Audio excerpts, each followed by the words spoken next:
जितनी बार भगवान का भजन किया जाए, सुमिरन किया जाए, चिंतन किया जाए, उतना ही कम है। क्यों? अगर मान लीजिए परमात्मा ने हमको नाली का कीड़ा बना दिया होता तो क्या करते? कुछ नहीं कर पाते।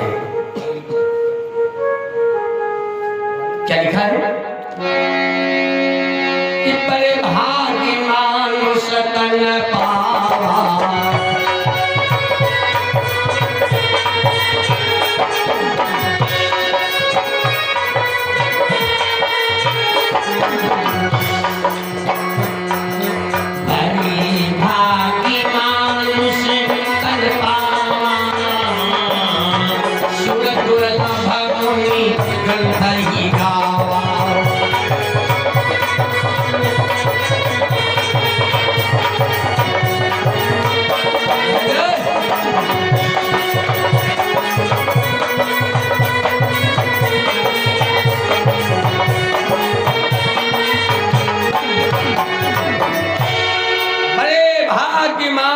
तन पावा और सूरत दुर्लभ।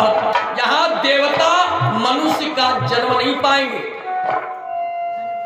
वो जीवन हमको आपको मिला है।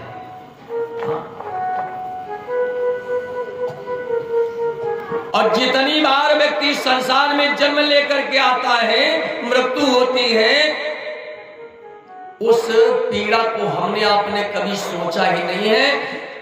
गरुड़ पुराण में लिखा है कि जिस व्यक्ति का जब जन्म संसार में लेकर के आता है तो 100 बिच्छू के डंक मारने जितनी पीड़ा होती है, और जब मृत्यु होती है तो 1000 बिच्छू के डंक मारने जितनी। लेकिन अफसोस इस बात का है कि न जन्म देने वाले को याद रहता है और न मरने वाला। एक संत भगवान थे,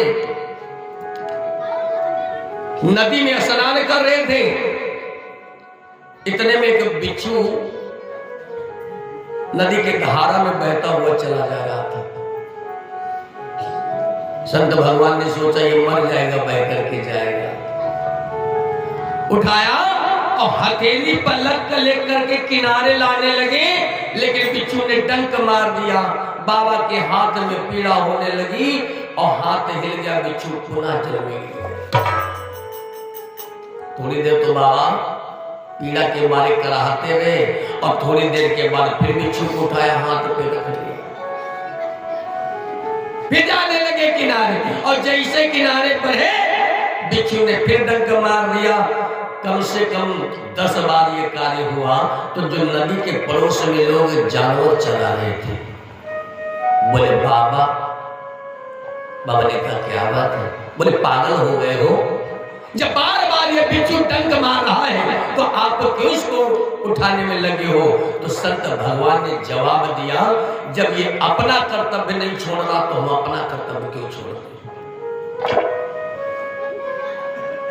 हम क्यों छोड़ दें अपना कर्तव्य?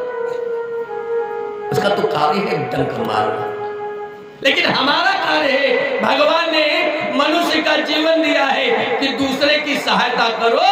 और अगर वो कार्य नहीं छोड़ रहा है तो हम कैसे कार्य छोड़ें? बोलिए राघवेंद्र सरकार की।